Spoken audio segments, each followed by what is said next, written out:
पश्चिम भारत के एक छोटे से राज्य में शांति और समृद्धि का वातावरण था। उस राज्य के राजा थे धर्मराज, जो बुद्धिमान और न्यायप्रिय थे। प्रजा उन्हें हृदय से चाहती थी। मेरे प्रिय प्रजाजनों, आपका सुख ही मेरा धर्म है। मैं सदा न्याय के मार्ग पर चलूंगा। भोलू, ध्यान रखना इस समय कोई भीतर ना आए। महाराज, कक्ष पूरी तरह सुरक्षित है। मैं सावधानी से आपके बाल संवार रहा हूं। महाराज, यह तो सींग। हाँ भोलू, यह मेरा जन्मजात रहस्य है, इसीलिए यह कक्ष बंद रहता है। महाराज, मैं प्रतिज्ञा करता हूं, यह रहस्य मेरे साथ ही रहेगा। मेरी जीभ कभी यह बात प्रकट नहीं करेगी। यदि यह भेद बाहर गया, दंड कठोर होगा। वर्ष बीतते गए। भोलू ने वचन निभाया, पर उसका मन धीरे धीरे व्याकुल होने लगा। यह रहस्य मेरे भीतर तूफान बन गया है। किसी से कहे बिना मेरा मन घुटता जा रहा है, पर मैं वचनबद्ध हूं। एक दिन बाल काटकर लौटते समय वह जंगल से गुजरा। हे ईश्वर, मैं यह बोझ कब तक ढोऊं? ये बात मैं इस बरगद के पेड़ को बता देता हूँ।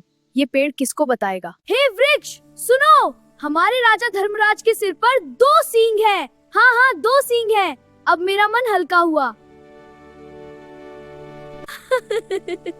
अब कोई डर नहीं। वृक्ष तो बोल नहीं सकता।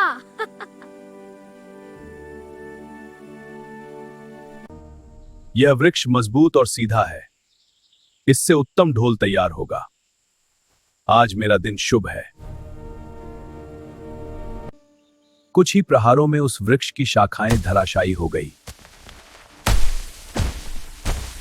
वाह, अद्भुत लकड़ी है। यह ढोल असाधारण ध्वनि देगा। ऐसा सुरीला वाद्य पहले नहीं बनाया। सुनिए इस ढोल की मधुर गूंज। ऐसा स्वर कहीं नहीं मिलेगा।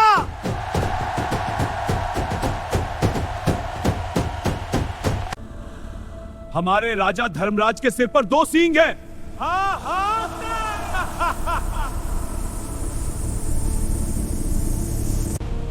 यह ढोल बोल रहा है। क्या यह सच है? राजा के सींग? यह ढोल बोल रहा है। क्या यह सच है? राजा के सिर पर सींग। अविश्वसनीय। हमारे महाराज के सिर पर सींग। जिसने यह दुष्टता की है, उसे तुरंत उपस्थित किया जाए। सत्य अभी स्पष्ट होगा। महाराज, मैं निर्दोष हूं। मैंने केवल ढोल बनाया है। यह तो अपने आप बोल उठा। लकड़ी कहां से लेकर आए? जंगल के एक प्राचीन वृक्ष से। महाराज, मैं कुछ नहीं जानता।